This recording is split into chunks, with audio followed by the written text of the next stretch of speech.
Assalamualaikum warahmatullahi wabarakatuh.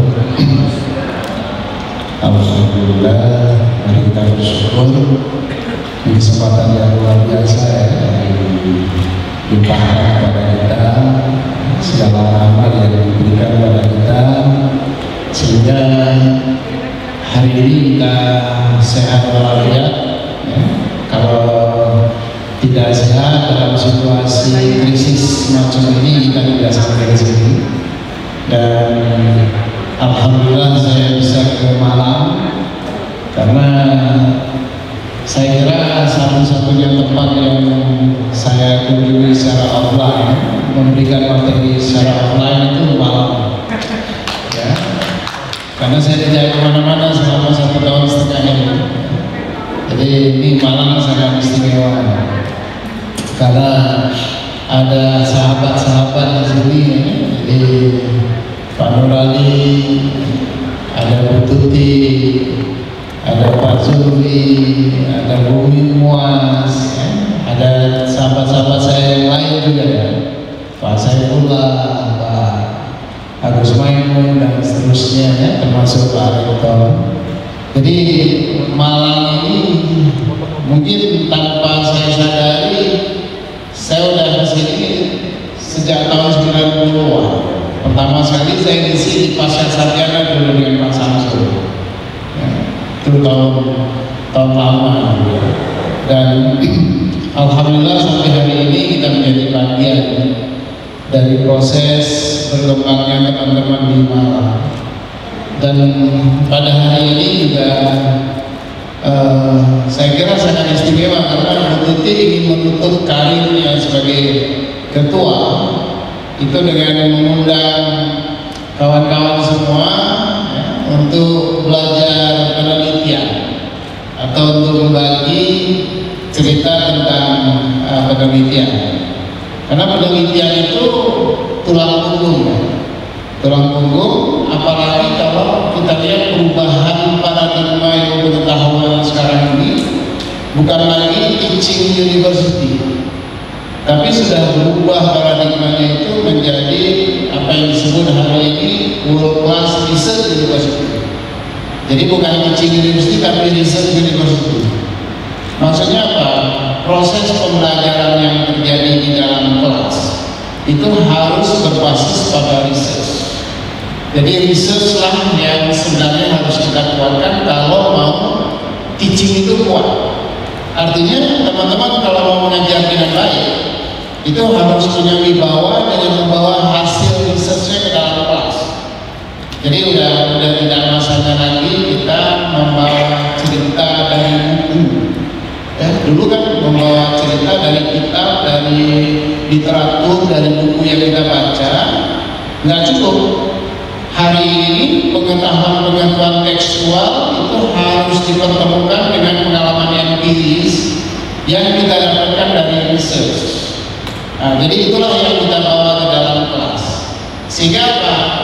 Sehingga di dalam kelas itu tidak hanya menjadi proses konsumsi ilmu pengetahuan, tapi bisa menjadi proses produksi ilmu pengetahuan.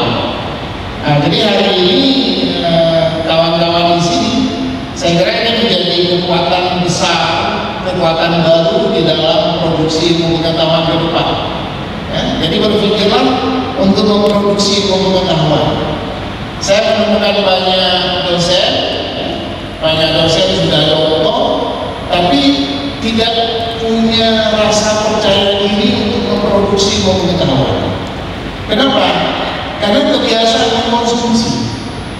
Itu tandanya boleh dilihat dengan gampang. Itu kalau tulisannya banyak kata menurun, nah dia konsumen ilmu pengetahuan.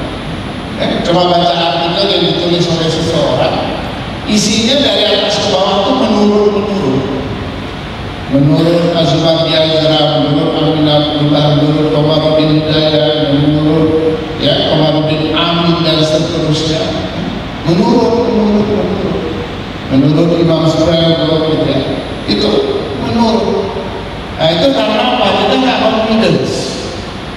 Kalau udah ada dipasang pikiran tokoh utama mainstream, kita ikut. penelitian saya juga menunjukkan hal yang serupa, hal yang sama dengan itu salah. Itu cara-cara yang sudah tidak masanya. Karena apa? Karena perubahan paradigma pengetahuan hari ini itu mengubah ilmu pengetahuan atau proses pencarian pengetahuan dari ketergantungan menjadi kemandirian. Kenapa? Karena dengan masuknya teknologi hari ini Anda bisa lebih pandai dari saya, bisa lebih pandai dari senior Pak Zulfi, ya. Bisa lebih pandai dari Bu Tuti, ya. Boleh, hari ini boleh, dulu nggak boleh. Dulu apa yang kita ketahui itu hanya yang dipilihkan oleh gurunya, ya. Jadi pengetahuan yang dimiliki oleh seorang murid, seorang mahasiswa, itu pengetahuan yang sudah dipilihkan oleh gurunya, bahkan dimamah oleh gurunya. Ya, kita dapatnya ya atas kebaikan budi guru. Kalau gurunya males, ya, kalau dosennya males, dosennya masuk terlambat, pulang lebih cepat dari jamnya. Anda dapat apa? Nah, itu kan kemurahan hati dosen, kan? Kalau dosen yang murah hati, dia datang on time, dia pulang on time. Dosen yang murah hati tidak dapat banyak. Tapi kalau dosen yang tidak murah hati, bahkan bukunya disembunyikan, ya, nggak boleh dibaca muridnya. Banyak kan kitab-kitab di pesantren nggak boleh santrinya baca. Itu kitab di Tanah HP, di pesantren Tanah HP di Aceh, itu disimpan oleh kiainya, oleh tengkunya, sampai tengkunya meninggal. Datanglah teman-teman dari Wilayah datang ke pesantren Tanah HP, diminta kitab itu supaya bisa dibaca.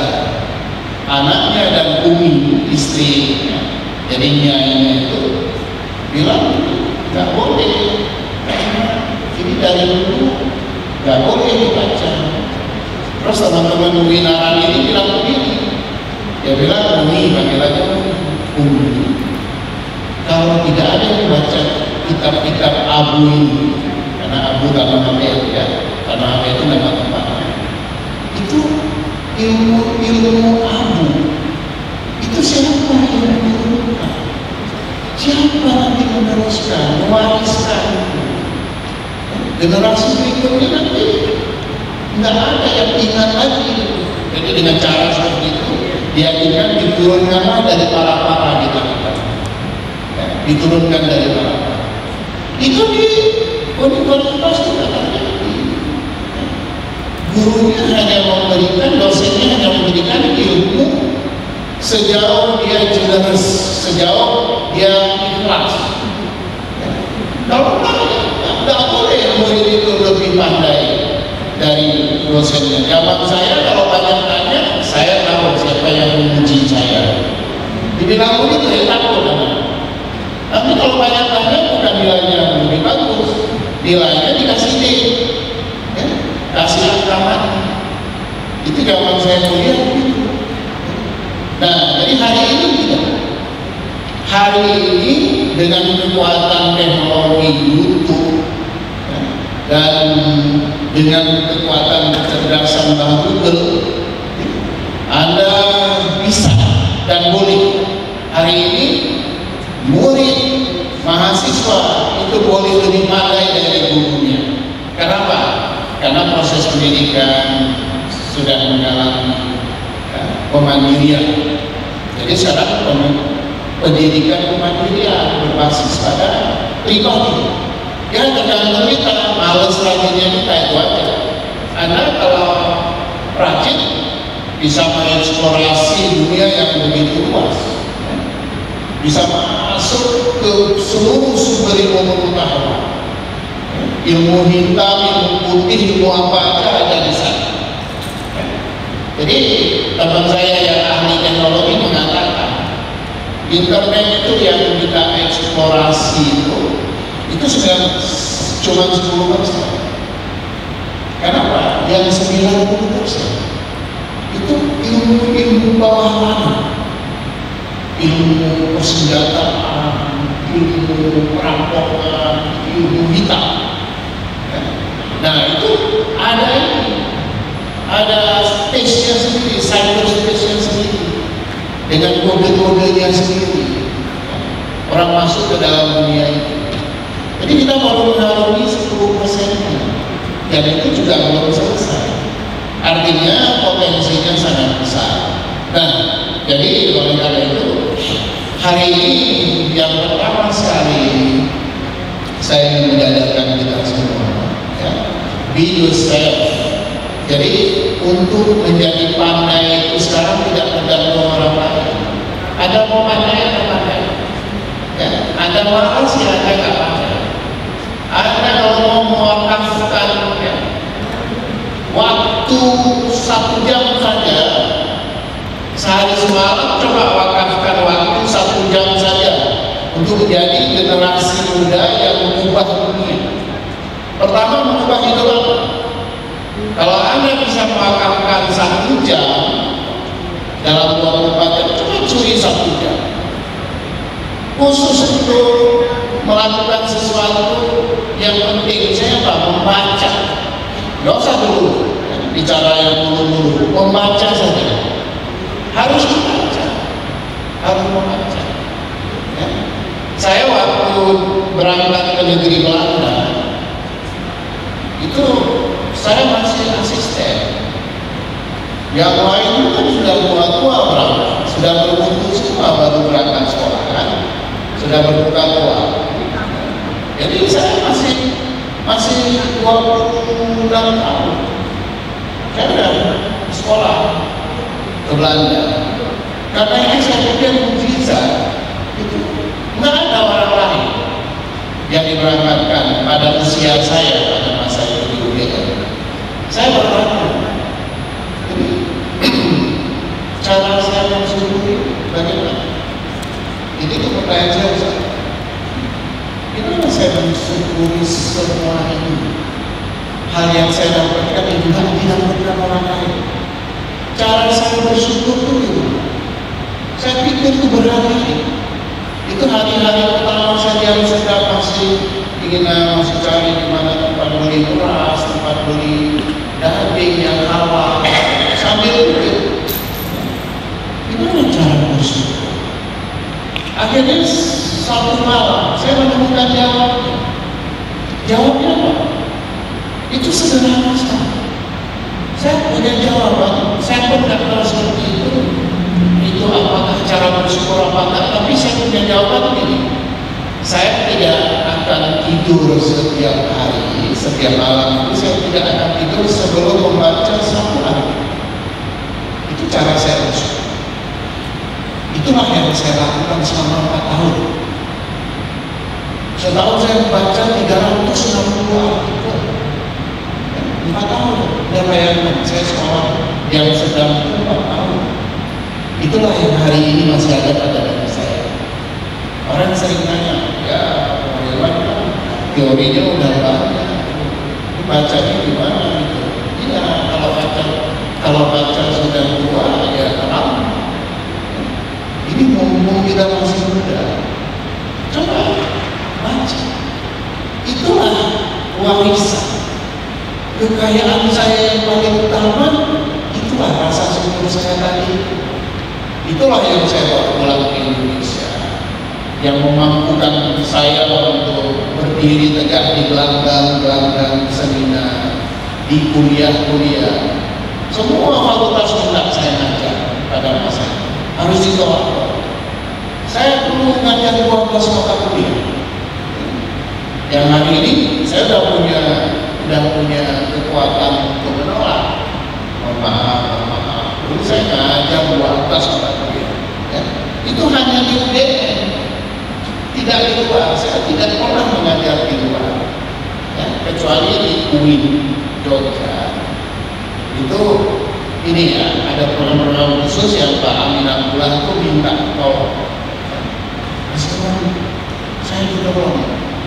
Nah, jadi untuk mengembangkan program saya bantu, ya. Tapi setelah berkembang sudah nggak pernah ngajar di swasta. Tapi saya ngajar luar kelas, pelan-pelan saya kurangi, pelan-pelan saya kurangi. Tapi maksud saya adalah investasi yang paling besar dalam hidup kita sebagai dosen itu yang pertama adalah membaca. Nah, hari ini dulu mahal membaca. Saya beli buku, beli mahal. Itu memiskinkan kita. Tapi itu investasi yang hari ini ya, itu berbunga hari ini. Investasi itu hari ini kita petik. Nah, kalau kawan-kawan hari ini mau melakukan proses macam itu murah sekali dengan ibu, dengan Google Scholar, ya, cuma modal pakai data.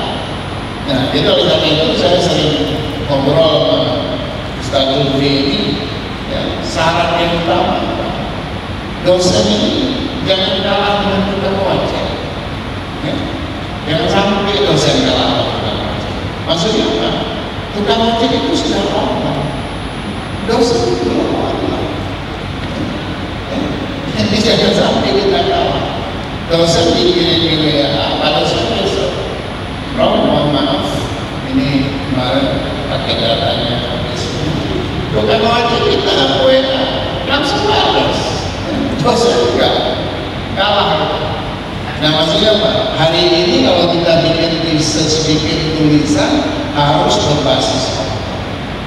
Salah satu penolakan artikel hari ini karena sumber yang kita pakai tidak bisa diakses online, sehingga dianggap punya atau mengandung unsur penipuan di dalam artikel kita. Karena dicari secara online nggak ada. Nah, ini perlu kita ketahui ya. Nah, baik. Jadi penelitian saya sering sekali melihat. Jadi saya sudah bisa dibilang keliling perguruan tinggi ya, yaitu Einstein sampai ke dan cuma Einstein tapi Swiss, ada sekolah tinggi ilmu Serbia di bawah sana, Kapuas dulu. Saya sudah kemana-mana. Tapi satu kesimpulannya, penelitian susah. Maka saya mengalami kesulitan meneliti. Saya mengevaluasi hasil-hasil penelitian benar. Ini ketua tim penilai di bank. Saya mengevaluasi hasil-hasil. Jadi dari puluhan hasil penelitian, mencari satu yang bagus itu susah sekali. Ini rahasianya gimana sih? Kalau penelitian itu ya rahasianya sebenarnya karena kita mendefinisikan penelitian itu sulit. Ya, seperti kita mendefinisikan hidup itu sulit, maka nggak bisa dijalankan. Kalau definisi kita hidup itu harus kaya, harus ini, wah berat ya. Artinya apa? Untuk menjamin kita bahagia susah sekali. Tapi kalau Anda mendefinisikan hidup itu secara sederhana, maka untuk bahagia itu mudah sekali. Ya? Itu tergantung definisi kita. Tergantung bagaimana kita membuat definisi. Research itu kalau didefinisikan yang susah-susah, ini kalau saya tanya pasti susah. Ya, penelitian itu apa? Pasti susah menguji, ya, menjawab masalah ini, pasti jawab susah. Makanya penelitiannya tidak bisa dikerjakan karena susah. Nah, mari kita definisikan dengan mudah. Supaya hari ini semua kita bisa buat bikin penelitian, semua kita bisa buat penelitian. Apa definisinya? Definisi yang mudah itu, penelitian itu adalah satu usaha menjelaskan hubungan satu dengan yang lain. Ya, jadi penelitian itu usaha, kita kan melakukan suatu usaha. Usaha apa? Menjelaskan hubungan satu dengan yang lain. Jadi apa hubungan Pak Zulkifli dengan Pak Jokowi? Mau kita jelaskan? Ada hubungan apa? Mengapa setiap ada si A, ada si B? Ya. Mengapa setiap ada si A, ada si B? Ya. Jadi kita menjelaskan apa hubungan A dengan B. Ya. Jadi mengapa kalau ada api atau ada asap, ada api? Ya. Tapi sampai kita jelaskan mengapa daerah-daerah yang curah hujannya tinggi, anaknya banyak. Nah, ini hubungan satu dengan yang lain. Apa hubungan curah hujan dengan fertilitas? Semakin tinggi fertilitas, semakin tinggi curah hujan, semakin tinggi tingkat fertilitas. Apa hubungannya? Itu dijelaskan. Oh, ternyata daerah-daerah yang curah hujannya tinggi itu mobilitas penduduknya rendah. Ya, masyarakat nggak bisa kemana-mana, infrastruktur nggak bisa berjalan dengan baik semua, sehingga aktivitas produktif itu tidak bisa berlangsung dengan baik. Nah, jadi yang berlangsung dengan baik aktivitas reproduktif. Makanya fertilitas tinggi itu disebabkan oleh curah hujan. Itu namanya korelasi. Nah, itu korelasi positif. Korelasi positif itu semakin tinggi satu, semakin tinggi yang lain. Semakin tinggi curah hujan, semakin tinggi fertilitas. Kalau korelasi negatif, semakin tua usia dosen kriminalan, semakin muda usia mobilnya. Jadi kalau yang tua, yang muda-muda begitu. Kalau yang tua mobilnya muda. Jadi itu ada korelasi negatif. Jadi kalau kita bikin grafiknya dia turun. Itu korelasi negatif. Nah, penjelasannya kenapa? Kok bisa kalau udah tua terus mobilnya baru-baru? Karena yang tua itu sudah punya jabatan, duduknya lebih banyak, gajinya sedikit tapi duduknya lebih banyak. Terus apa? Ya kredibilitasnya tinggi. Jadi kalau ngambil kredit sudah dipercaya. Ini kredibilitas. Kalau yang muda-muda di bank belum dikenal wajah-wajahnya, belum punya kredibilitas. Jadi kalau ngambil kredit belum dipercaya. Kalau yang tua, makanya bisa beli mobil yang muda, ya, yang tahun-tahun muda. Kalau yang tua-tua ya bulan yang muda-muda ya tahun 2000-an dulu lah gitu, baru nanti 2010, 2000. Tapi kalau saya tetap suka mobil tua ya.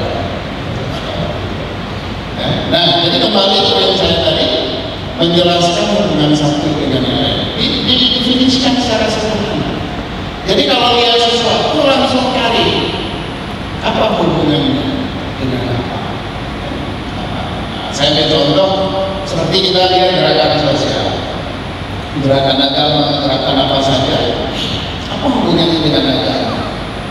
Nah, jadi yang agama itu X, yang gerakan sosial itu A. X itu apa? Nah, X itu merupakan dia bisa menjadi satu faktor, ya, faktor terhadap yang lain. Nah, apakah dia determinan, apakah dia hubungannya seperti apa, nanti kita jelaskan. Nah, kira-kira gini, kira-kira saya contoh. Ini penelitian ini sederhana sekali. Anak menangis, seorang anak menangis. Kita naluri itu naluri peneliti sebenarnya.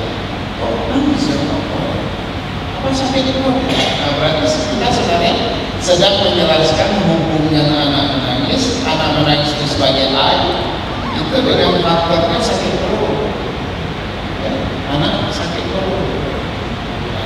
atau dia ada keselio, jatuh.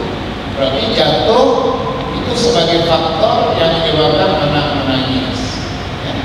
Itu sampai kepada kenapa orang nggak bisa bahasa Inggris? Ya. Nah, faktornya apa?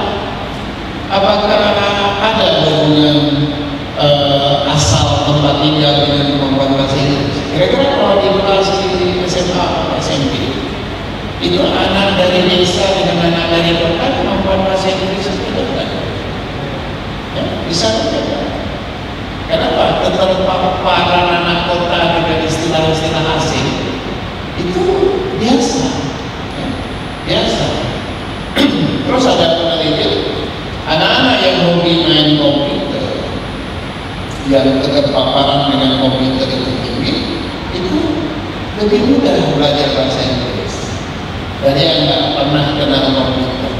Kenapa? Karena bahasa komputer itu sudah bahasa Inggris. Coba kita menggantikan enter itu dengan bahasa Indonesia apa ya? Coba jangan bilang di enter, Pak kita mau komisi. Ya kan? Masuk. Enter itu masuk. Kalau di bahasa itu susah. Mulut-mulutnya betul. Ini mulut-mulutnya betulnya seperti panjangnya pendek. Siapa panjangnya pendek? Nah, ini kembali tadi.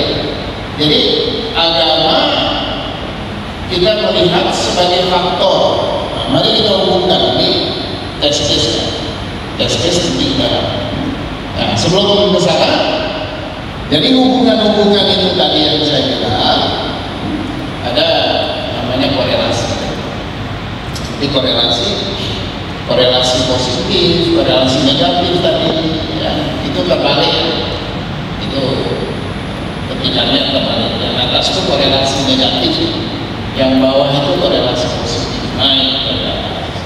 Nah, jadi kalau kita melihat tadi relasi XI, jadi kalau teman-teman melihat relasi satu dengan yang lain itu enggak cuma relasi sebab akibat, bukan cuma sebab akibat.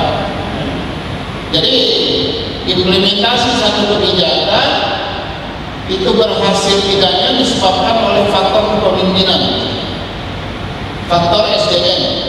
Kalau kita pakai model yang Grinder, misalnya faktor SDM, faktor kepemimpinan, faktor komunikasi. Berarti keberhasilan implementasi kebijakan dipengaruhi oleh 3 faktor.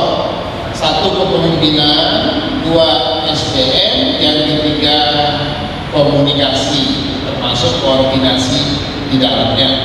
Jadi ada 3 faktor. Nah, itu sebab akibat. Tapi sebab akibatnya nanti hubungannya kan itu ada yang sebab akibat, kita bilang sebab akibat, tapi sebenarnya korelasi ya. Tapi ini tidak usah terlalu dipersoalkan. Tapi maksud saya hubungan itu macam-macam. Rel kereta api tidak pernah ketemu, rel kereta api, tapi dia punya hubungan namanya afinitas. Kenapa? Coba kalau yang satu belok, yang satu ikut beloknya. Kalau naik keretanya cepat, yang satu ke kiri, yang satu ikut. Jadi rel kereta api nggak pernah ketemu, tapi dia berhubungan. Jadi hubungannya apa? Hubungan afinitas. Ini hubungan-hubungan yang dalam teori Max Weber itu sering dipakai untuk menjelaskan hubungan Protestanisme atau agama dengan tumbuhnya kapitalisme. Nah, itu sering dipakai untuk menjelaskan bahwa jadi gini, agama itu tidak mempengaruhi Protestanisme, tidak mempengaruhi kapitalisme. Bukan lagi agama sebagai sebab akhirnya kapitalisme, bukan. Tapi ketika agama makin maju, kapitalisme makin maju. Kenapa? Karena agama itu melahirkan sikap-sikap rasional. Semakin maju, jadi reformasi di dalam agama itu melahirkan rasionalisme. Rasionalisme itu itulah yang berhubungan dengan kapitalisme. Ya. Jadi saya gini, semakin tinggi pendidikan orang, terus bisnis di pedesaan makin maju. Apa pendidikan itu membuat ekonomi maju? Bukan. Karena ketika toko-toko warung dibuka di pedesaan, penduduknya makin maju karena sekolah, dia makin sadar kalau hutang itu bayar. Ya, hutang itu disaur, jangan disauri. Hutang disauri. Hutang seso. Itu disauri, bukan disaur. Seso. Jadi nggak dibayar, tapi cuma dijawab. Seso, ya seso. Kenapa? Karena mindsetnya, itu kan Pak Dina sendiri. Mindsetnya bukan bisnis, tapi itu adalah lembaga sosial, punya Pak Din, punya saudara sendiri, ambil aja dulu, kapan punya uang bayar. Sehingga apa? Bisnis hancur. Itu tulisan laporan Belanda pada tahun 1950-an, Suter, dan juga ada Van der Vries juga di research ya, tahun 40-an. Itu tumbuhnya ekonomi di Jawa itu dengan cepat hancur. Jadi ditumbuhkan ekonomi, hancur sebelum kemerdekaan itu sudah ditumbuhkan. Setelah Jepang masuk, ekonomi mulai ditumbuhkan, hancur. Kenapa hancur? Karena tidak diikuti dengan proses rasionalisasi dalam masyarakat. Nah, itu bukan sebab akibat, tapi itulah namanya hubungan aktivitas. Ya. Nah, jadi ada korelasi, ada sebab akibat, ada aktivitas. Ya.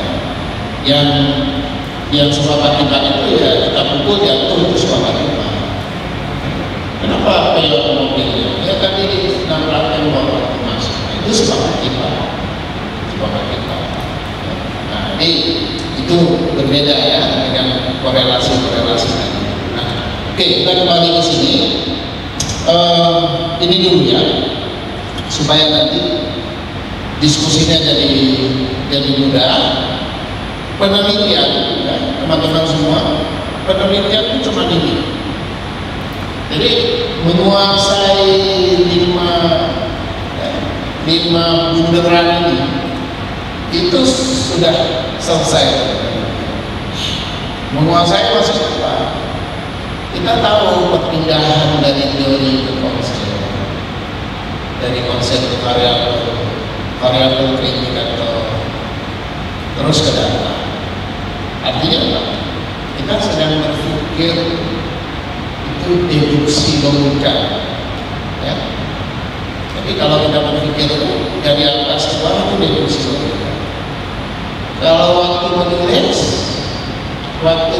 nanti kita dari data kita abstraksikan menjadi indikator, jadi variabel, jadi konsep. Baru nanti kita pikir teori. Nah, itu namanya induksi, proses induktif. Jadi research itu ada dua. Satu research kualitatif itu induksi, berarti basisnya data, observasi ya basisnya. Tapi yang kedua research kuantitatif, basisnya teori, paling tidak basisnya konsep. Kira-kira kalau kita mau penelitian harus ada konsepnya dulu, harus ada konsep. Kalau nggak ada konsepnya, kita penelitian nggak berkualitas. Karena mau dihubungkan dengan apa? Nggak ada konsep. Nah, jadi kelemahan penelitian biasanya dia tidak punya tataran berpikir yang deduktif atau induktif ini. Itu yang harus kita jaga. Nanti saya tunjukkan contohnya. Nah, jadi kalau kita terjemahkan, kita ambil contoh ya. Kita baca dulu. Nah, ini saya ajak teman-teman membaca sebuah teori. Teorinya teori Interventor. Dia menulis dengan teman ini, dia menulis teori namanya teori konstruksi sosial. Karena bisa baca di Social Construction of Reality, di Sacred Canopy, di Homeless Mind, itu di buku-buku dia itu sama semua. Buku-buku itu bicara teori yang sama.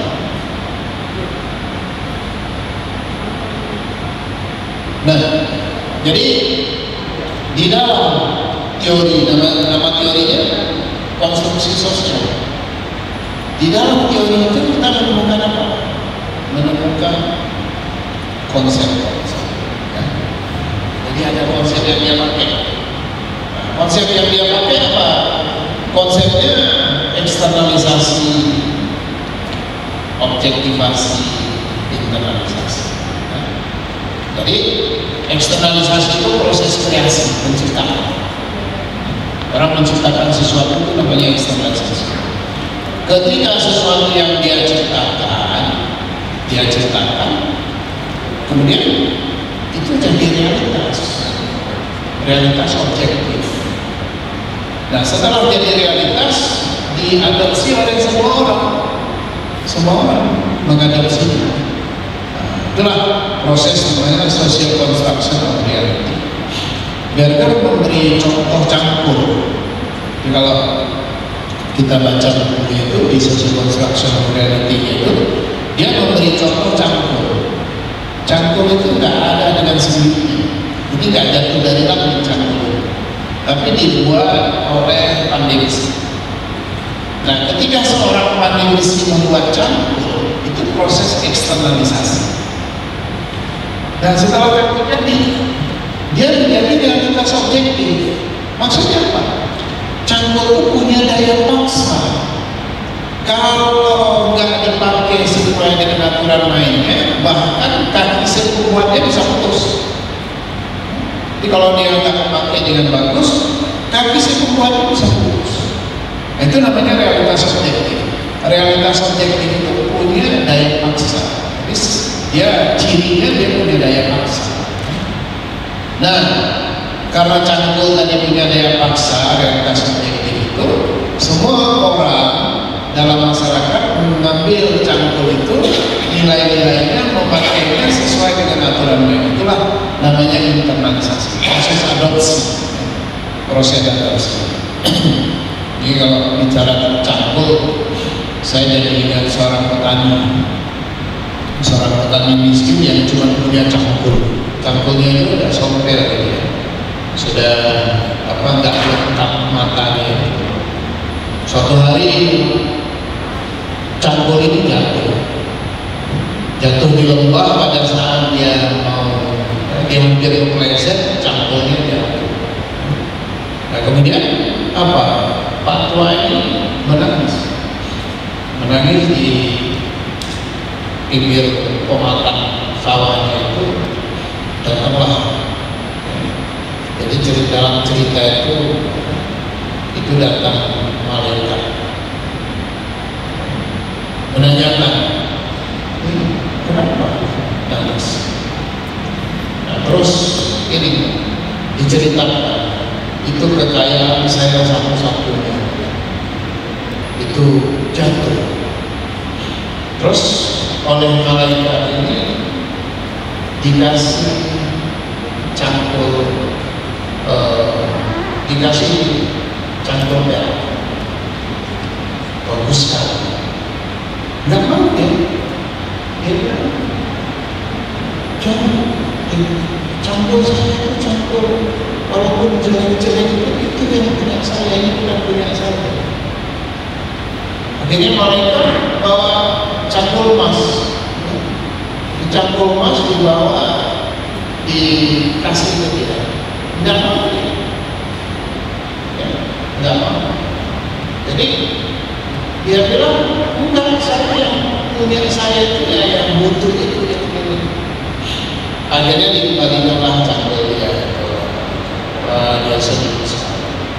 Tapi malaikat ini karena senang dengan orang dia begitu jujur gitu, dikasih semua cangkul.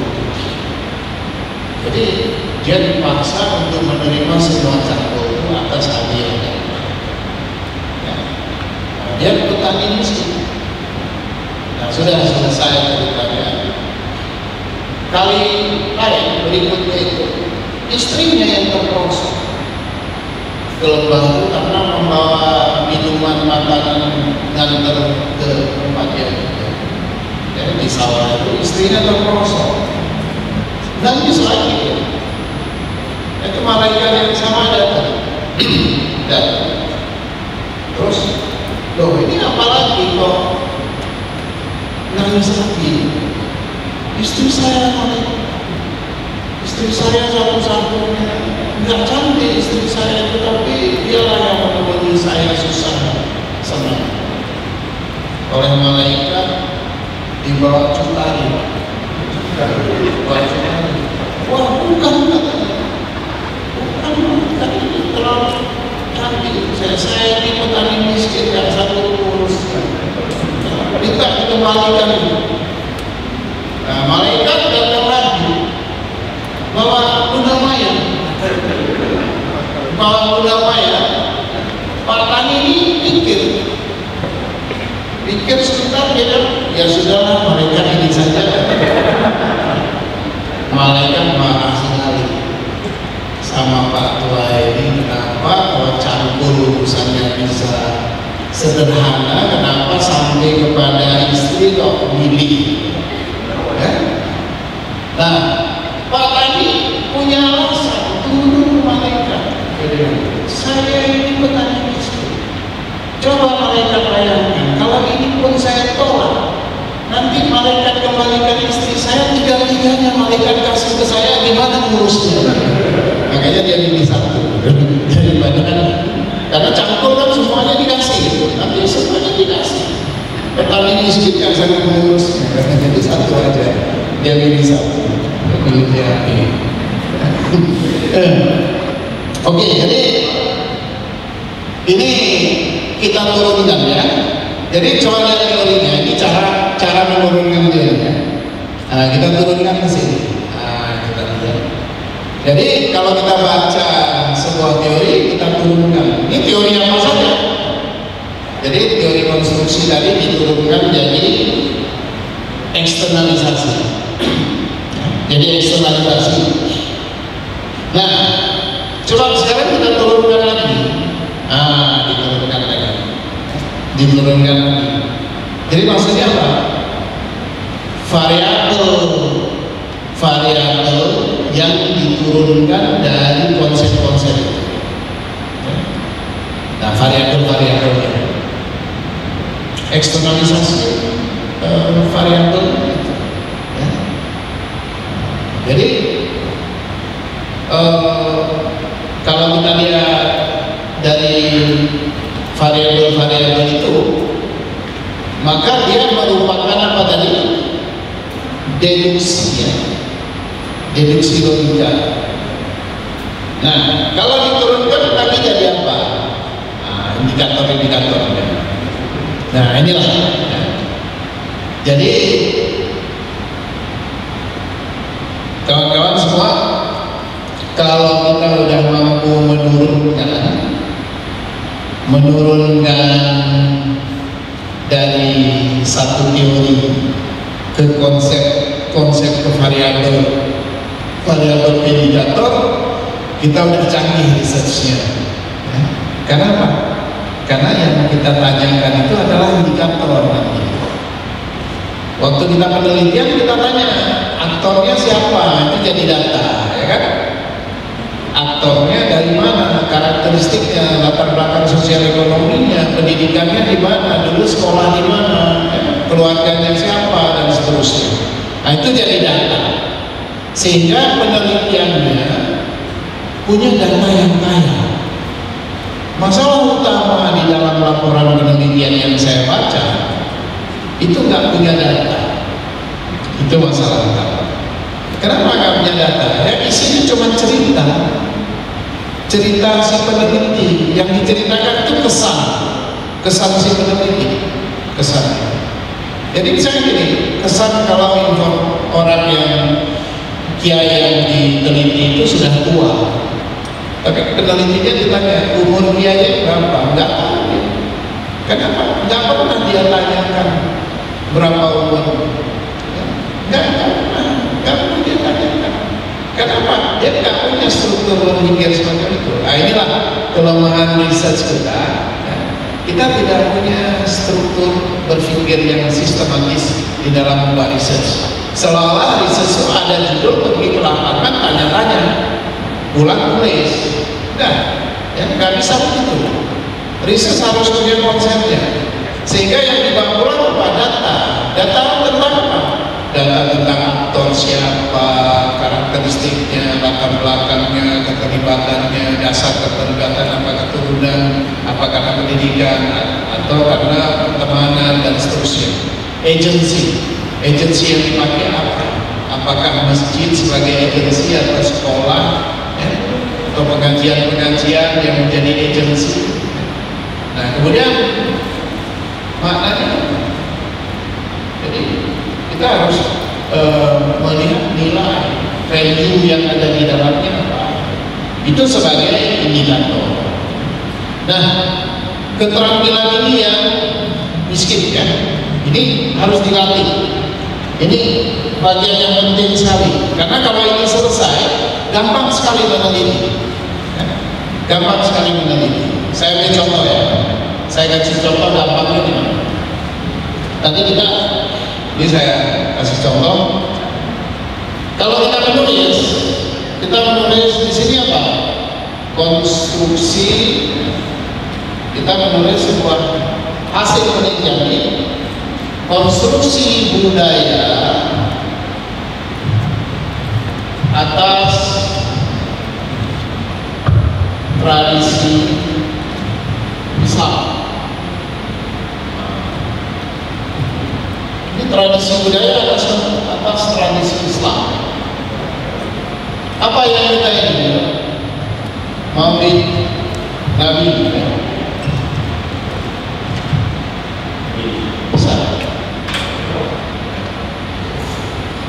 Jadi Maulid Nabi, kita bicara tentang Maulid Nabi di Malang.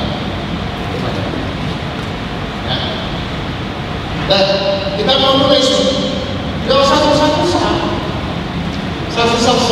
nulis laporan, pendahuluan.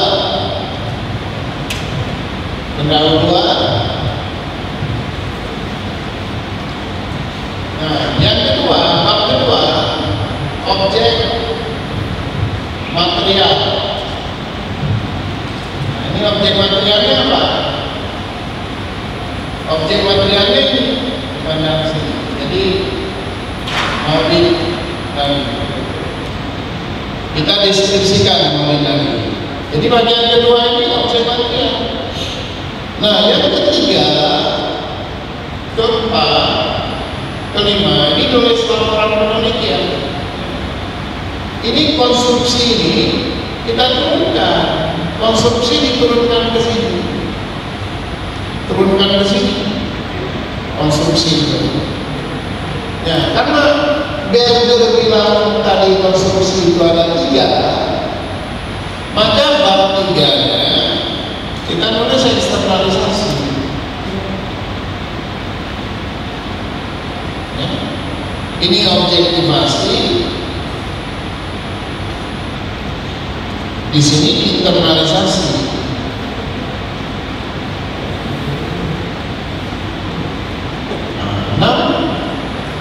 Simpulan. Jadi nggak mungkin disertasi itu nggak selesai. Kalau disertasi tidak. Ini asisten saya sedang S2. Mereka S1-nya saya bimbing lulus 3 tahun. S1 lulus 3 tahun. Yang satu tetangga Trenggalek, Trenggalek, yang satu dari Padang. Mbak Mila nulis skripsi berapa lama? Nulis skripsi 1 bulan?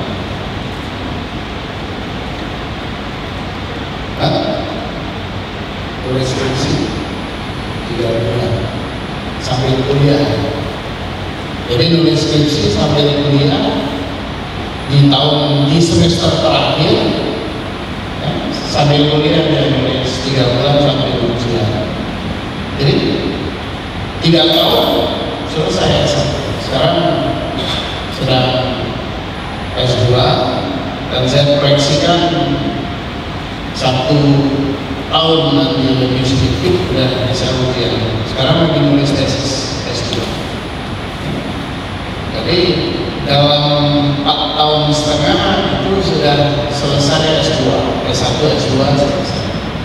Nanti S3 2 tahun setengah. Gak usah lama-lama. Karena disertasi itu kalau kita males 6 bulan selesai. Kalau kita males, kalau kita males 6 bulan. Kenapa? Ditulis 1 hari 1 halaman. Gak usah rajin-rajin banget. Gak usah rajin-rajin. Sehari ditulis 1 halaman, 6 bulan dapat 180 halaman. Ya, udah cukup. Itu modal skripsi. Apalagi kalau ditulis kan, kalau saya menulisnya kan 1 spasi. Jadi nulis disertasi tesis 3 bulan, disertasi 6 bulan selesai. Jangan 6 tahun. Nulis apa? Ini karena apa? Karena nggak ada kesulitan orang menulis. Nggak ada ini, nggak bisa menyusun struktur berpikir.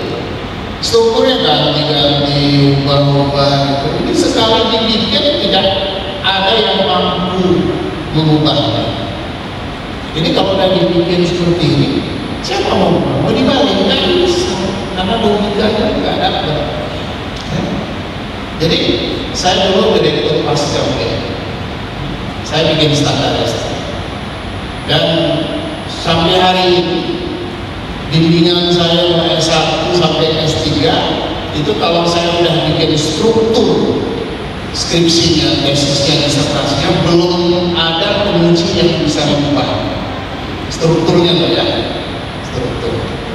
Jadi kalau ujian itu cuma ini ditambahin ini, ada kok nggak masukkan ini ada kesalahan ketik apa, nggak ada ya mengubah struktur.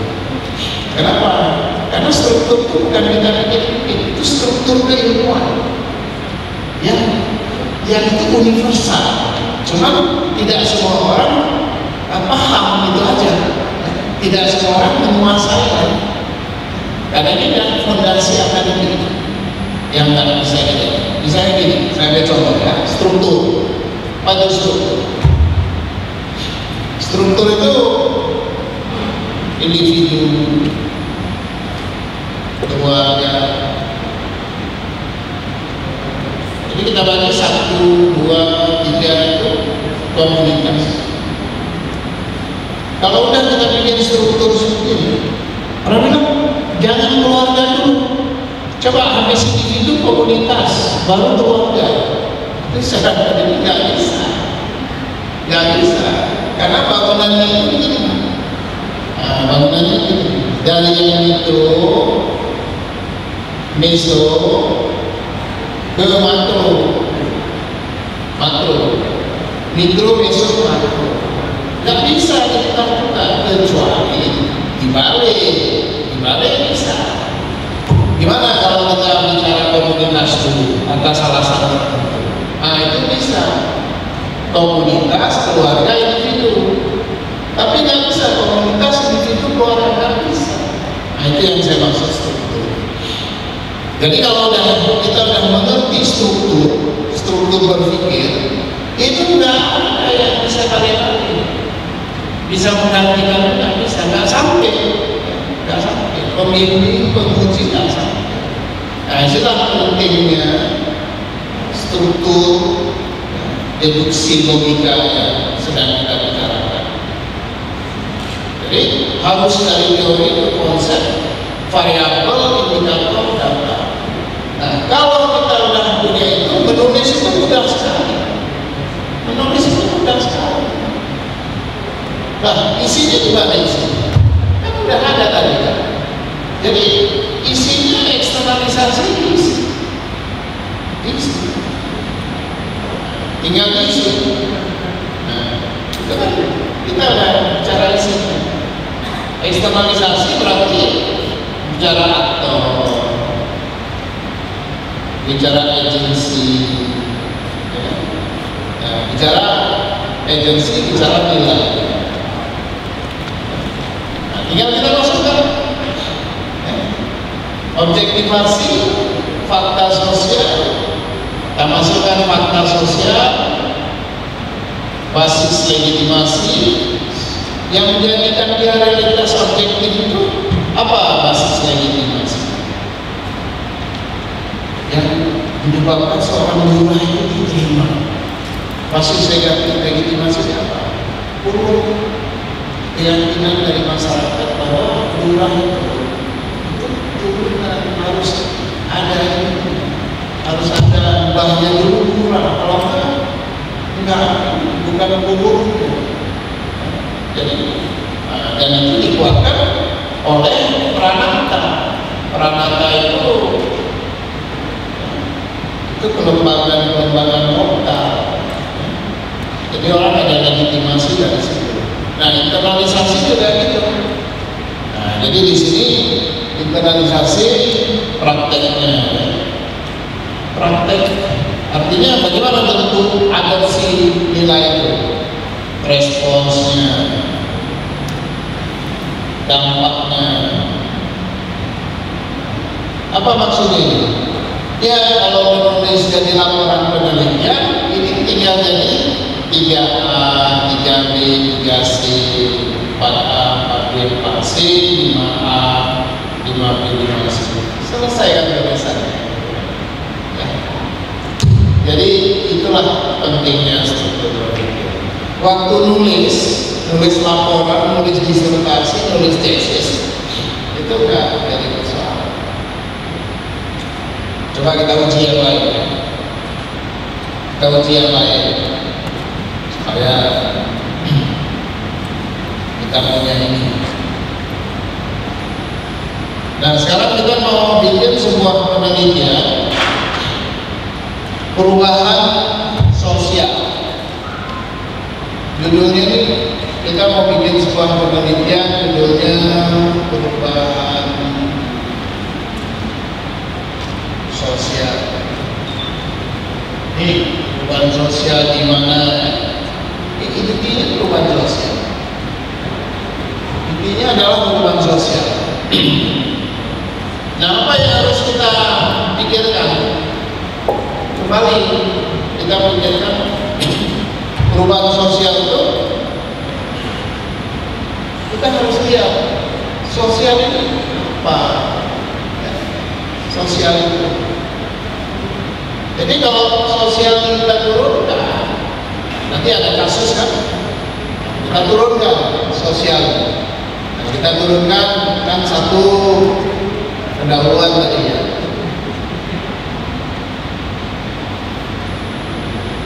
Dua, misalnya ini perubahan sosial masyarakat pedesaan,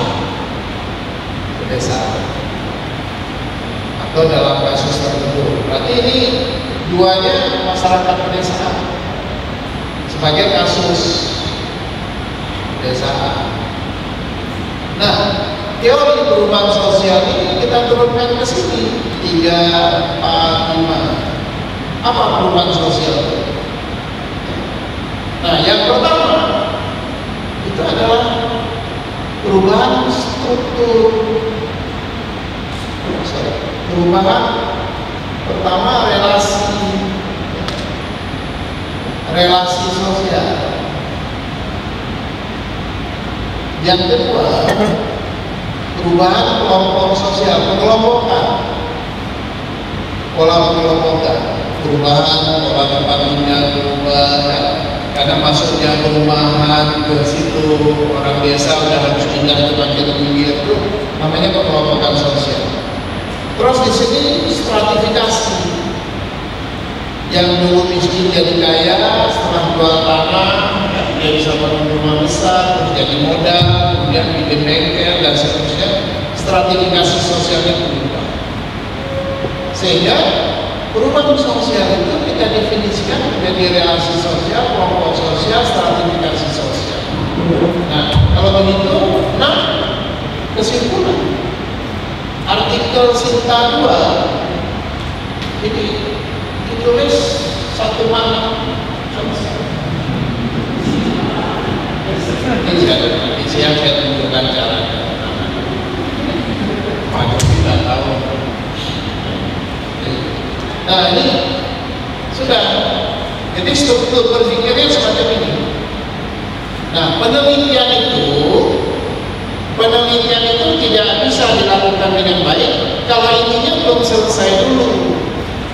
Ya, makanya kalau udah pulang penelitian nulisnya gimana? Ya nggak tahu cara nulisnya. Karena waktu kita mau meneliti kita tidak konstruksikan dulu pemikirannya secara sistematis. Akhirnya apa? Terbuang datanya. Cari capek-capek tidak ditulis. Yang ditulis cuma sedikit. Cuma sebagian saja dari data lapangan yang bisa ditulis. Coba apa yang biasa membedanya IPBN. Yang ditulis berapa? Nggak ada. Terbuang. Kenapa? Karena konstruk dari berpikirnya belum diselesaikan. Makanya sebelum penelitian itu hubungan-hubungan tadi diselesaikan dulu. Nah, jadi kalau kita terjemahkan, dia jadi ini. Kalau kita terjemahkan itu, apa maksudnya itu? Maksudnya, kolom pertama itu teori, kolom kedua itu konsep, kolom ketiga itu variabel, kolom keempat itu indikator, kolom kelima data. Nah, jadi terjemahan tadi itu jadinya seperti ini. Itu jadinya seperti ini.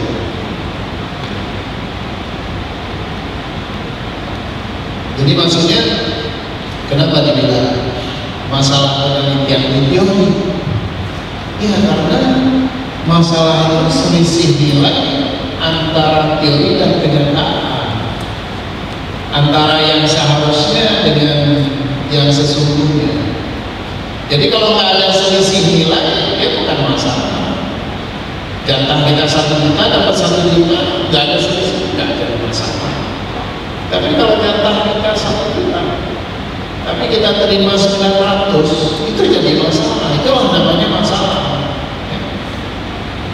Jadi telah terjadi pengurangan nilai yang menyebabkan seseorang kehilangan haknya. Itu jadi masalah. Jadi masalah itu adalah selisih nilai. Kalau nggak ada selisihnya, bukan masalah. Kebakaran hutan masalah kan? Kalau kebakaran hutan yang sekedar fenomena sosial, bukan masalah. Tapi kalau kita hitung kebakaran hutan itu menyebabkan kerugian, banyak orang yang mata pencahariannya itu bertumbuh pada hutan kehilangan mata pencaharian.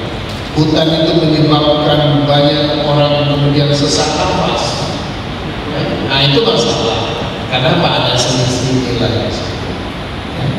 Jadi artinya riset itu nilainya selisih nilai harus dikatakan, nggak boleh taken for granted ya. Seolah-olah kalau meneliti konflik itu udah sebuah masalah. Nah, konflik sosial bukan masalah. Konflik itu sesuatu yang reguler. Orang sakit itu bukan masalah. Kita aja yang bikin masalah. Sakit itu kan biasa. Ya. Jadi kalau usah begadang nulis juga sakit, nonton bola tengah-tengah malam sakit juga. Ya. Jadi sakit bukan masalah. Orang sakit berobat sembuh, sakit berobat sembuh. Kapan sakit itu jadi masalah? Sakit jadi masalah ketika dia mau berobat nggak punya uang, itu baru jadi masalah. Kalau dia sakit berobat sembuh, sakit berobat sembuh, bukan masalah. Itu fakta alami. Masa orang nggak boleh sakit? Sakit sehat, sakit sehat itu reguler, itu natural. Itu seperti makanya di Belanda orang melahirkan itu langsung disuruh pulang dari rumah sakit. Di Belanda itu tidak boleh orang melahirkan tinggal di rumah sakit lebih dari 24 jam. Biasa 6 jam sudah diambil pulang. Setelah melahirkan, dimandikan bayinya sehat, diambil pulang. Kenapa? Karena melahirkan itu bukan sakit. Gitu loh. Ya? Siapa bilang melahirkan itu sakit? Kan itu satu proses alami. Ya sakit-sakit dikit lah. Ya kalau perempuan itu kan biasa kapok lompok, kapok lompok. Waktu dimakan pedas, tapi besok makan lagi. Itu namanya kapok lompok. Jadi waktu melahirkan ditanya, gimana sakit? Tapi 5, katanya sakit tapi 5. Nah tapi kembali tadi poinnya, itu melahirkan itu sebagai proses alami dalam siklus hidup orang. Ya? Jadi lahir, remaja, dewasa, kawin, punya anak dan seterusnya itu adalah fakta alami, bukan masalah. Nah masalah itu ketika ada selisih nilai, ketika dia melahirkan tidak ditangani dengan baik, jadi masalah. Ketika orang melahirkan tidak sanggup bayar bidan, terus melahirkan di tempat yang tidak betul, tidak ditangani dengan baik, itu jadi masalah. Nah, jadi ketika semuanya normal, itu tidak masalah. Ini tolong dibedakan bahasa penelitian. Banjir masalah enggak? Untuk penelitian tidak masalah, jangan salah Anda. Banjir itu tidak masalah. Hujan masalah? Enggak. Hujan itu berkah, bukan masalah. Kenapa jadi masalah? Ya karena kita nggak siap. Ya. Jadi ketika musim hujan tiba, itu kita nggak siap. Kita tidak dalam posisi menerima datangnya musim hujan. Makanya dulu saya mengusulkan pada BNPB itu relokasi, itu konsep yang saya buat, relokasi calon korban. Jadi yang direlokasi bukan korban, salah itu. Setelah haji baru direlokasi, nggak usah direlokasi, itu terlokasi sendiri itu di bawah air, nggak usah direlokasi. Ya. Sebelum dia jatuh melorot dari bukit rumahnya ke bawah, itu kita udah tahu. Insya Allah nanti Januari itu kan akan hujan deras, dan insya Allah nanti banyak orang akan menjadi korban. Sebelum itu terjadi pada bulan Desember kita udah bikin relokasi calon-calon korban. Ya harusnya begitu. Nah, kalau orang punya ilmu, negara ini berilmu, dia akan melakukan itu. Tapi negara kan negara kuasa, bukan negara berilmu.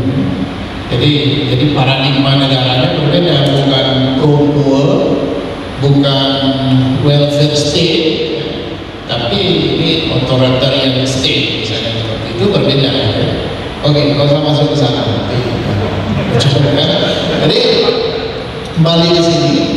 Jadi kuncinya adalah pada kemampuan membuat kategori-kategori, sehingga kalau kita sudah mampu membuat kategori,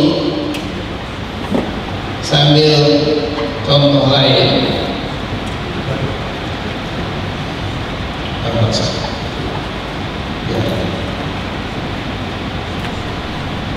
nah jadi kita buat kategori. Misalnya ini ya, meneliti apa? Dulu orang suka meneliti kehidupan masyarakat, tapi kehidupan itu terlalu besar. Di sini ada kehidupan. Ini penelitian tentang kehidupan. Nah, kehidupan ini ada macam-macam. Di Di sini ada kehidupan sosial, ada kehidupan ekonomi. Ya, mungkin di sini ada kehidupan agama, kira-kira gitu. Ada kehidupan budaya. Nah, kalau sosial, anaknya apa? Anak dari sosial itu ada 3. Yang tadi sudah kita bicarakan hubungan sosial. Itu anak yang pertama, hubungan sosial. Anak yang kedua, kelompok, pengelompokan. Anak yang ketiga, stratifikasi. Jadi anaknya. Jadi kalau orang bicara perubahan sosial, itu berarti perubahan hubungan sosial maksudnya, atau perubahan pengelompokan. Dulu di sini ada pecinan, sekarang udah nggak ada lagi. Dulu masyarakat hidup di lingkungan pecinan, sekarang udah nggak ada lagi. Dulu di sini penduduk udah nggak ada lagi, udah jadi mall, udah jadi rumah, terjadi perubahan pengelompok. Stratifikasi. Dulu anak Pak Lurah kaya sekali, kaya kemaki gitu ya. Terus sekarang jadi orang yang paling miskin di situ karena nggak mau sekolah, yang miskin sekolah. Sekarang tanah-tanah Pak Lurah itu dijual oleh anaknya, dibeli oleh yang dulu orang miskin, yang sekarang jadi polisi, jadi kepala sekolah. Terjadilah perubahan stratifikasi, ya. Polarisasi, pemilikan lahan dan seterusnya. Nah, ekonomi itu apa? Ya, ekonomi itu produksi. Jadi kalau kita bilang studi tentang ekonomi, studi tentang produksi, distribusi, tentang konsumsi. Jadi ini yang harus ya, kita turunkan. Nah, kalau agama apa? Agama yang pertama doktrinnya dulu, doktrin. Baru kemudian tokoh penting namanya. Yang ketiga apa? Yang ketiga institusi. Institusi adalah masjid, pengajian, pendidikan agama. Nah, ini kalau kita mau bicara misalnya perubahan dalam agama, perubahan apa? Perubahan doktrin atau perubahan kepatuhan pada tokohnya nggak digugu lagi karena sudah ganti tokoh lutut, ya. Jadi agama belajarnya pada Mama Dede, bukan di kampung lagi tapi udah di layar TV. Pokoknya tidak boleh kata Mama Dede. Mama Dede kan pokoknya, Islam itu pokoknya nggak bisa, haram Mama Dede. Jadilah ibu rumah yang radikal, ya, pikirannya nggak boleh. Karena Islamnya Mama Dede. Jadi, nah ini nanti jadi, makanya jadi apa? Jadi varian-varian yang banyak sekali. Karena perubahan di dalam ketokohan pengikutnya masing-masing. Sementara tokohnya sendiri itu kadang-kadang anonim. Coba baca pengetahuan di internet, apa pengetahuan yang bertanggung jawab, itulah yang disebut sebagai post-truth. Bukan tidak ada kebenaran, tapi itu kebenaran yang lain lagi. Jadi post-truth itu artinya kebenaran itu tidak ditunda. Dulu kebenaran saya, kebenaran dari ustaz yang ngajarin saya itu. Kebenaran saya ya kebenaran guru ngaji saya. Tapi hari ini ada kebenaran yang lain. Al-Quran itu kan cuma buku, cuma buku dicetak sama Jadi Al-Quran itu di-downgrade. Kita dulu kesenggol aja Al-Quran kita rasanya berdosa, apalagi sampai jatuh dari tangan kita tuh rasanya udah kayak apa? Itulah sakralnya Al-Quran. Di bawah itu nggak digini, kalau di dalam. Tapi hari ini katanya Al-Quran cuma buku. Ada juga di YouTube yang kita mendapat Al-Quran sampai begitu. Itulah namanya poster. Nah, disinilah ancaman yang sangat berbahaya hari ini, yang membutuhkan research yang bagus. Itu apa?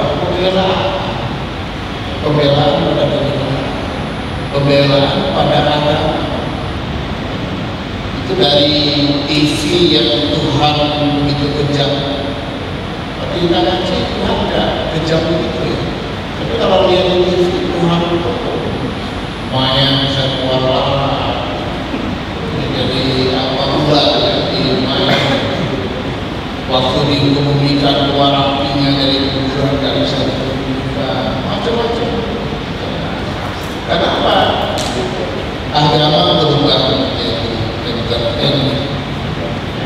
religius, jadi menjadi hiburan yang itu menyalahi etika sebenarnya, karena aspek estetikanya yang ditekankan. Nah, itu penelitian yang bagus yang bisa membela itu. Kalau penelitiannya cuma ecek-ecek nggak bisa. Kenapa? Penelitian yang bagus, yang advance itu tidak didasarkan pada ketidaktahuan. Ya. Ini yang nulis tentang penelitian yang berasal dari ketidaktahuan itu mahasiswa kita, bukan dosen.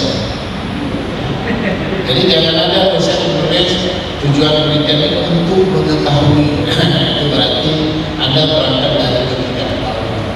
Itu salah. Anda mendowngrade research-nya. Karena penelitian yang advance itu didasarkan pada keraguan-raguan, bukan ketidaktahuan.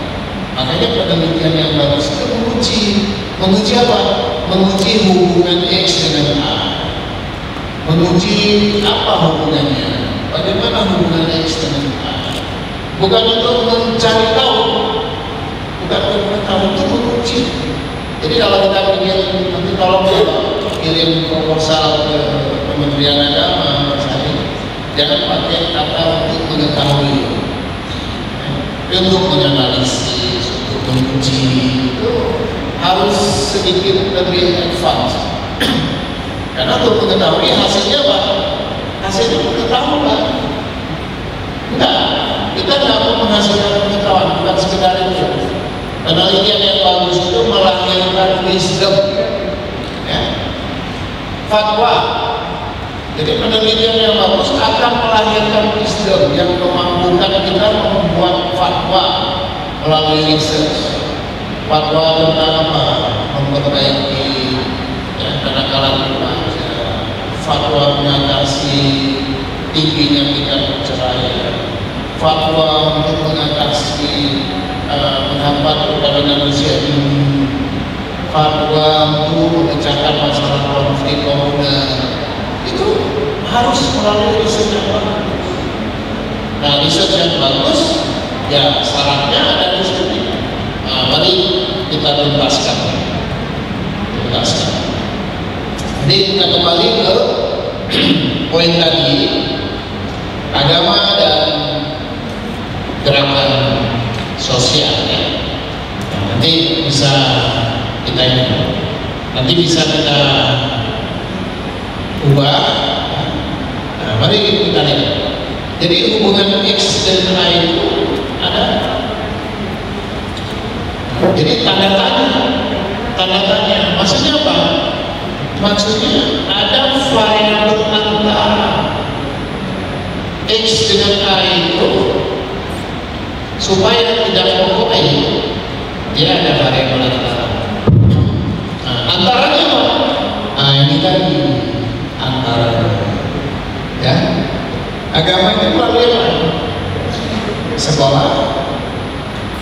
Yang kita bilang agama agama berkontribusi pada radikalisme bukan agamanya, tapi tokohnya, sekolahnya, doktrin yang disesatkan, salah tafsir, nafsiran yang salah. Jadi bukan agamanya. Jadi ketika kita geser posisi X-nya, dia jadi bukan lagi sebagai pengaruh faktor ya, yang langsung, tapi yang langsung itu adalah itu doktrin, tokoh, institusi. Jadi diindoktrinasi secara salah. Jadi jangan salahkan agama. Yang salah itu yang warna kuning, agama nggak salah ya. Makanya dengan penelitian yang bagus kita bisa menolak hasil-hasil penelitian yang selama ini mengatakan agama berkontribusi. Bukan agama berkontribusi.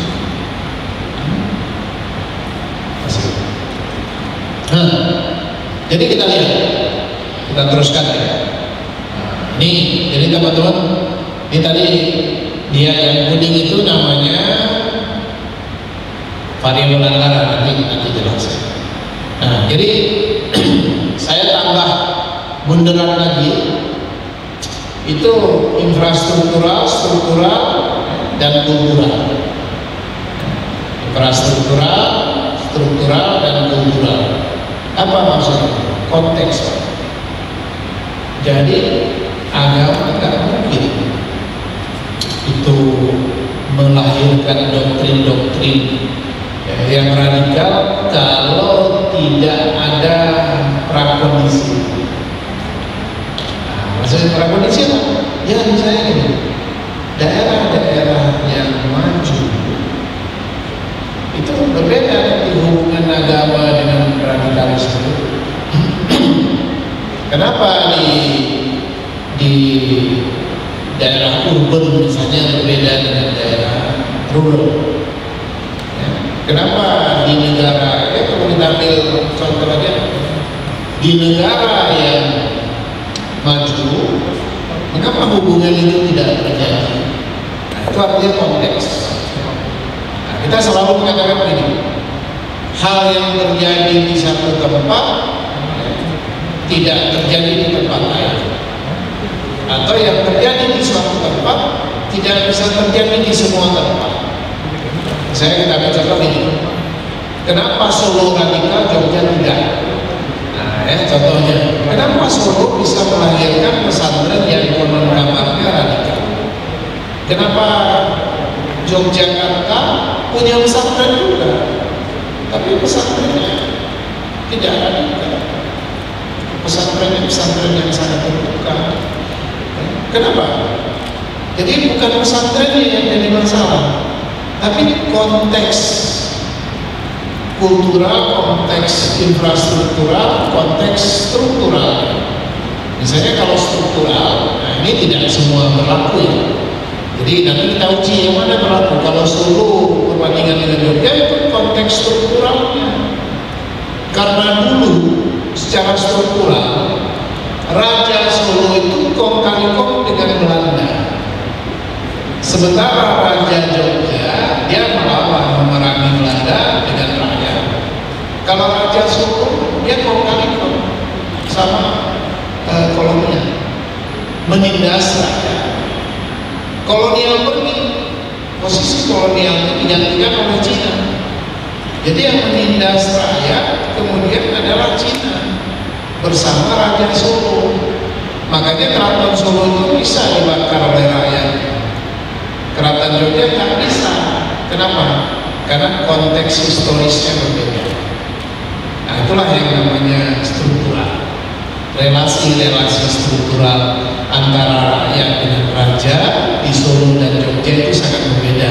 Sehingga Solo yang sama-sama Jawa dengan Jogja, yang sama-sama paralel dengan Jawa, yang satu bisa radikal, satu bisa tidak.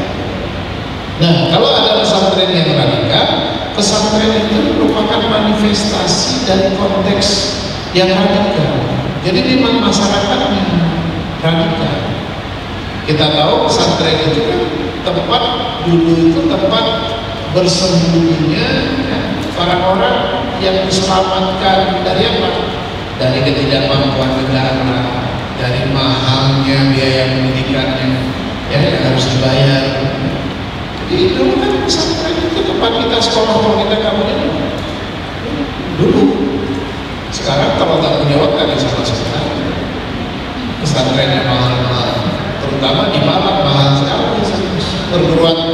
Perguruan Islam mahal sekali. Sekolah apa di sini yang mahal? Al-Azhar, bukan Al-Azhar. Itu puluhan juta untuk masuk antri kan. Nah, kalau di Jogja itu sekolahnya Amin Rais, sekolah Amin Rais. Jadi Amin Rais kelihatannya gitu punya banyak uang, tapi dia jual sekolah mahal sekali. Sekolah itu mahal sekali. Dan antri. Jadi kalau ada teman saya yang hamil, ya, jadi terus kelihatan hamil, kita langsung bilang udah didaftarkan sekolah Amin Rais. Karena kalau udah lahir terlambat. Kalau nanti udah lahir tidak didaftarkan ketika Amin Rais itu tidak terlambat. Gak bisa sekolah tahun depan daftaran ini nggak bisa. Ini sampai 5 tahun ke sekolah Amin Rais. Makanya kita sering bilang kalau ada yang hamil udah didaftarkan.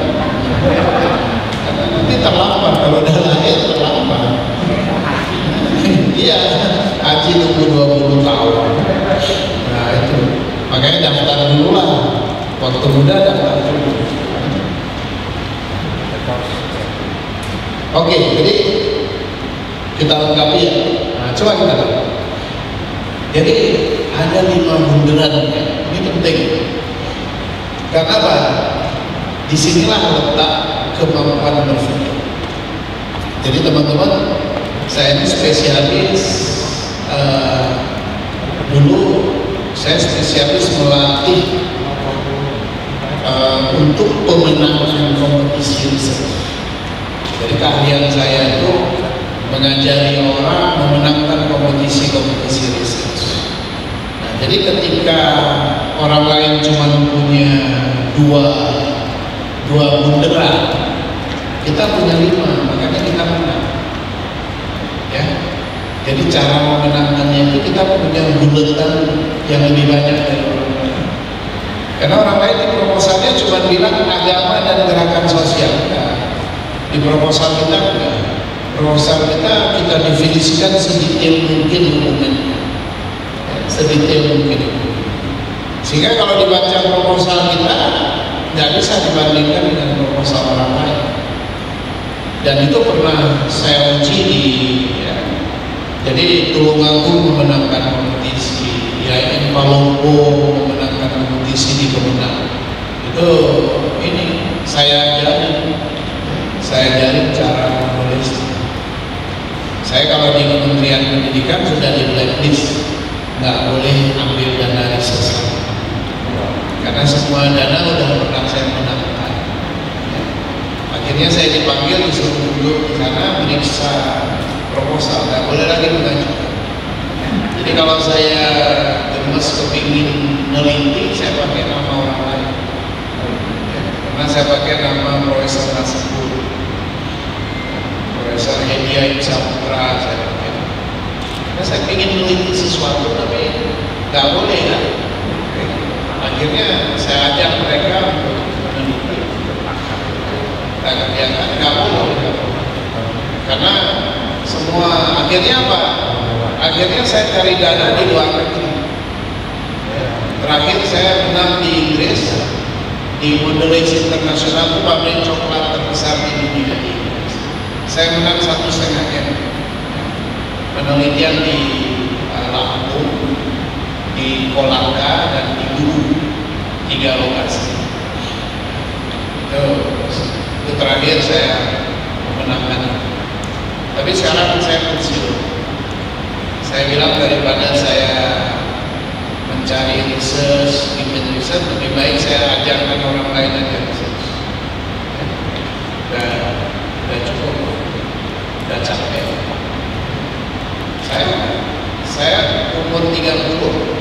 sedang memenangkan 330 juta di Kementerian Pendidikan.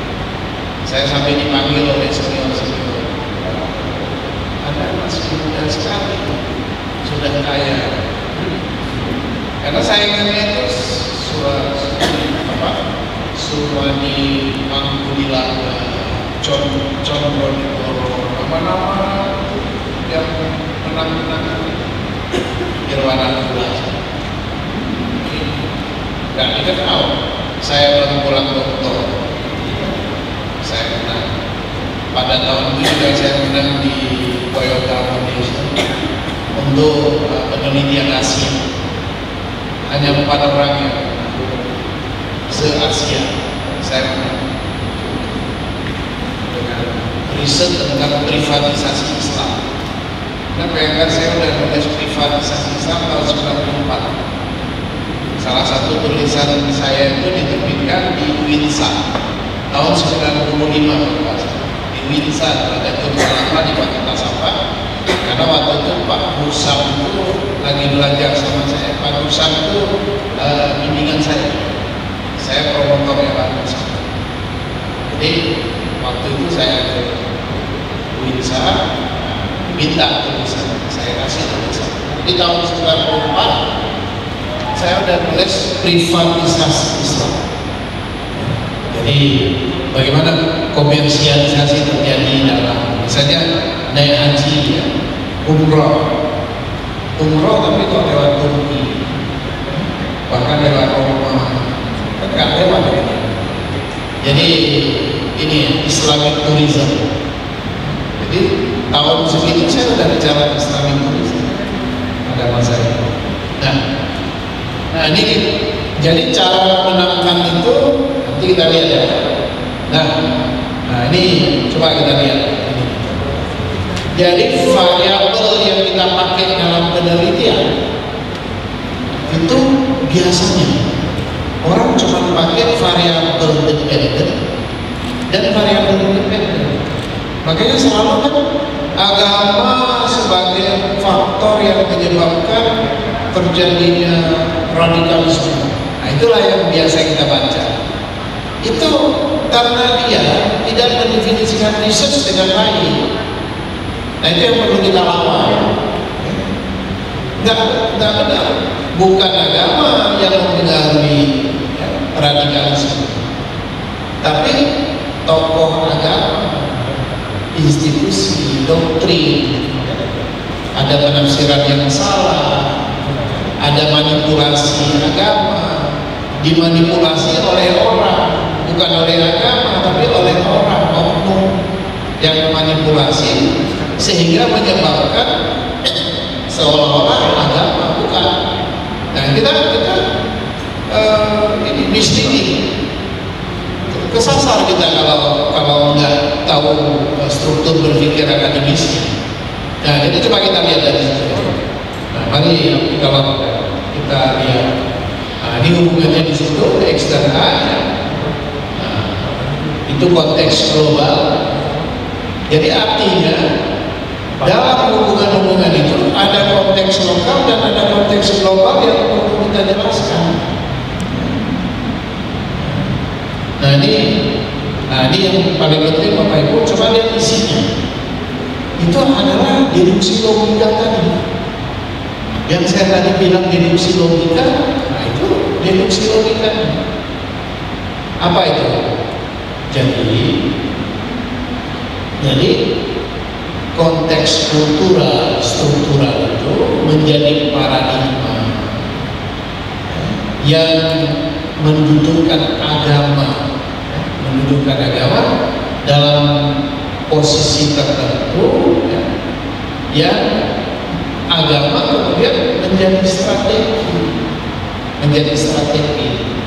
strategi dalam bentuk doktrin tokoh yang menjadi tekniknya ya, gerakan sosial itu sebagai teknik. Nah kemudian baru prakteknya apa? Prakteknya itu terorisme. Prakteknya terorisme. Nah kita bilang terorisme itu hanya sebagai praktis, tapi landasannya di mana? Landasannya itu ada pada doktrin tokoh itu. Nah, mari kita ambil teorinya James Scott. Jadi kita baca dengan teorinya James Scott, the weapon of the wicked.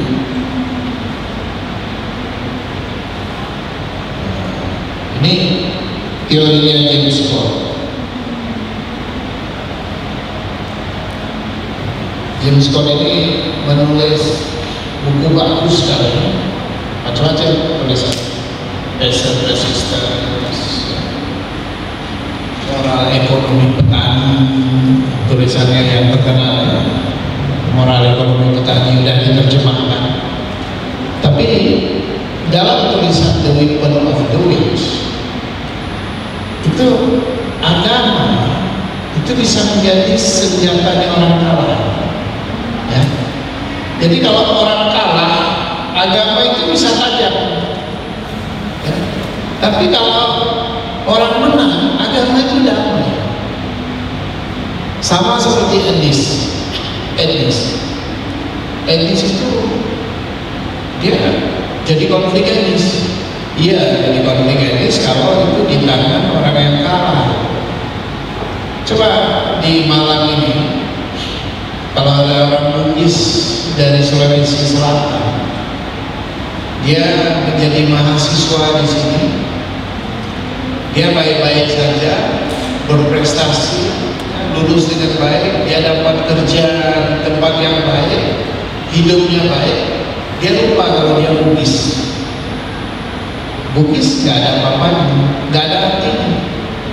Tapi kalau dia miskin, langsung dia ke asrama Bugis. Ya?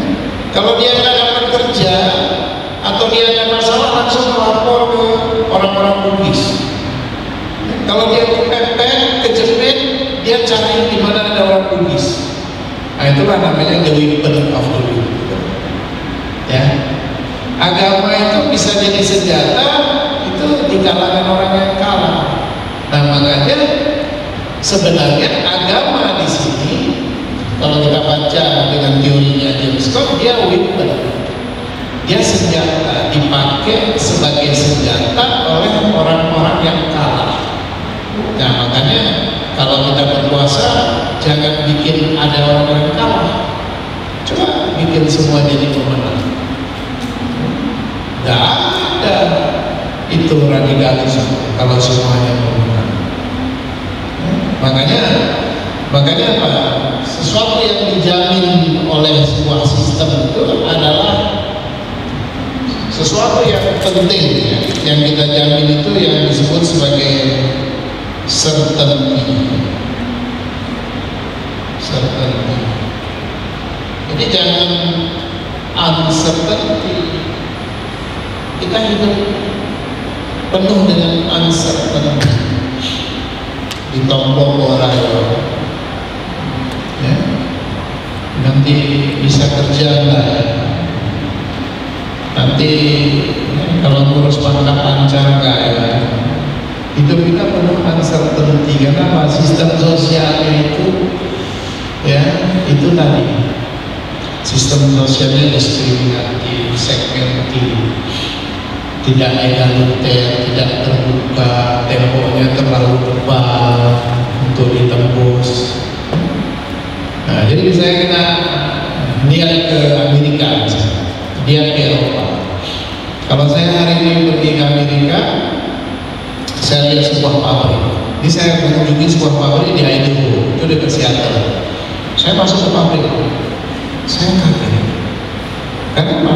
Yang jadi insinyurnya, yang jadi bos-bos di pabrik itu orang Cina, Korea, India. Ada satu Indonesia juga. Ya, saya masuk sana karena ada satu orang Indonesia di sana. Ya, saya datang orang Indonesia. Nah, yang menarik apa? Saya diajak makan di kantin di pabrik. Nah, yang di kasir yang jualan kantin yang ngambil piring-piring kotor, nah itu orang Amerika. Nah, jadi kita lihat orang Amerika dia jadi tukang ngepel, jadi apa, tapi bos-bosnya itu, nah bisa di Amerika bisa.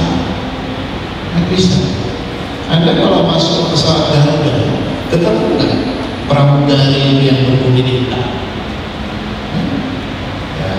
Ya, selamat pagi Bapak, ketemu nggak yang berkulit hitam, keriting, tidak berjilbab? Nggak ketemu. Tapi kalau Anda naik pesawat Lion Air,